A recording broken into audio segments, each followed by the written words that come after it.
बिस्मिल्लाहिर्रहमानिर्रहीम। अल्हम्दुलिल्लाह गर्मियाँ ख़त्म होने को हैं और सर्दियों की आमद है। इस वजह से तकरीबन हर घर में ही कोई ना कोई शख्स बीमार पड़ा है, जिसे नज़ला है, ज़ुकाम है, खांसी है, गले में ख़राश है। तो अमूमन घरों में क्या होता है कि फ़ौरन ही मेडिसिन पे आ जाते हैं हम लोग और एंटीबायोटिक स्टार्ट कर देते हैं, जो बीमारी तो ख़त्म करते हैं लेकिन बॉडी में बहुत ज़्यादा नुकसानात छोड़ जाते हैं। तो घर में ही अगर छोटी सी रेमेडी को बना के इस्तेमाल किया जाए तो इंशाल्लाह एंटीबायोटिक की नौबत ही नहीं आएगी। तो चलें आज की इस रेमेडी का आगाज़ इस दुआ के साथ करते हैं कि अल्लाह आप सबका दस्तरखान सजाए रखे और हम सबको सेहत और ईमान का रिज़्क़ अता फरमाए। तो ये चीज़ जो आप देख रहे हैं इसे सुहागा कहा जाता है। ये इस वक्त बरियां हालत में नहीं है। इसको आपने कैसे बरियां करना है इसकी एक कंप्लीट वीडियो मैंने आपके लिए पहले ही बनाई है, उसका लिंक आपको डिस्क्रिप्शन बॉक्स में मिल जाएगा।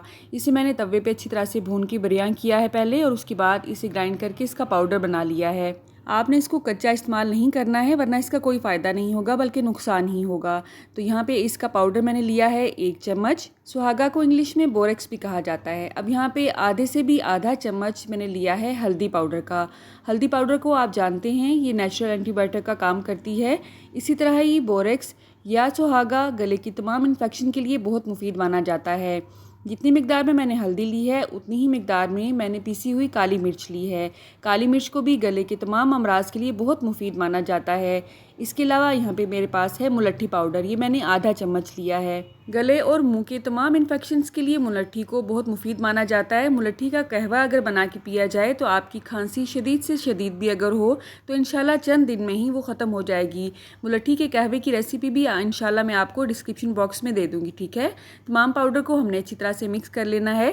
सुहागा वाली रेसिपी आपने डिस्क्रिप्शन बॉक्स में जाके ज़रूर चेक करनी है। बहुत ही डिटेल के साथ मैंने बताया है कि सुहागा क्या होता है, उसको आपने किस तरह से रोस्ट करना है तवे पे और किस तरह से आपने उसे ग्राइंड करना है, ठीक है। अगर आप बच्चों को अकेला शहद और सुहागा भी दे देते हैं, चंद माह के बच्चों को भी, तो भी आप देखेंगे कि चंद दिन में ही उनकी जो सीने की कंजेशन है, सीना जकड़ा हुआ है, वो इंशाल्लाह चंद दिन में ठीक हो जाएगा 2 से 3 हफ्ते के इस्तेमाल से ही। अब यहाँ पे हम इसमें ऐड करेंगे शहद। शहद आपने कोशिश करनी है कि जहाँ से भी लें वो खालिस होना चाहिए, या आप कोशिश करें कि अगर आप मार्केट से भी ले रहे हैं तो वो अच्छी कंपनी का होना चाहिए, बहुत सस्ती क्वालिटी वाला आपने नहीं लेना है, ठीक है। अब यहाँ पे 2 बड़े चम्मच तकरीबन मैंने लिए हैं, मैयर मैंने नहीं किया है, मुझे अंदाज़ा है कि 2 ही चम्मच होंगे। ये 3 से 4 चम्मच भी आप ले सकते हैं, इसमें कोई मुज़ायका नहीं है, क्योंकि शहद भी आपको पता है कि गले के तमाम अमराज के लिए बहुत मुफीद माना जाता है। नज़ला हो, ज़ुकाम हो, खांसी हो, हम अपने बड़ों को शुरू से ही ये सुनते आ रहे हैं कि इसे शहद खिलाया जाए तो ये ठीक हो जाएगा।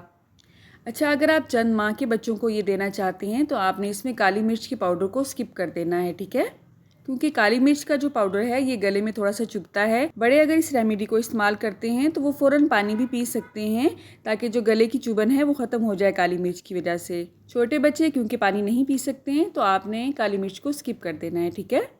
इस रेमेडी के साथ साथ अगर आपको लगे कि सीने की जकड़न शदीद है और ठीक नहीं हो रही है तो आपने क्या करना है, अजवाइन को हल्की आंच पे तवे पे हल्का सा गर्म करके किसी मलमल के कपड़े में बना के उसे पोटली की शक्ल में आपने बना लेना है और उसके बाद सीने की और कमर की टकोर कर देनी है बच्चों की दिन में 2 दफ़ा, तो इंशाल्लाह वो ठीक हो जाएगा। अब 1 से 2 माह का बच्चा है तो इतना सा इस्तेमाल करवाना है आपने दिन में 2 दफ़ा। ये इतनी ही मिकदार है जितनी के फिंगर टिप पे आती है। अब 1 से 2 साल का बच्चा है तो आपने मिकदार को इतना बढ़ा देना है, यानी कि डबल कर देना है। ये भी आपने दिन में 2 दफ़ा ही देना है। कोशिश करनी है बच्चों को बोतलें वगैरह आपने बिल्कुल भी नहीं पीने देनी है। 4 से 5 साल का बच्चा है तो आपने मिकदार को थोड़ा सा मज़ीद बढ़ा देना है। और बड़े अगर ले रहे हैं तो ये जो चम्मच है ना मेरे पास, ये है टीस्पून, बहुत छोटा वाला चम्मच जो होता है, ये आपने आधा लेना है दिन में 2 दफ़ा, बस इससे ज़्यादा इस क्वांटिटी को मत बढ़ाएं।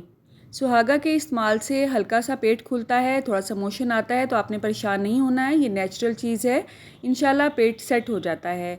हाँ, अगर आपको लगे ज़्यादा मोशन आ रहे हैं तो आप 1 से 2 दिन का गैप दे दें और उसके बाद दोबारा इस्तेमाल करवा दें। एंटीबायोटिक से इंशाल्लाह जान छूट जाएगी बच्चों की और बड़ों की।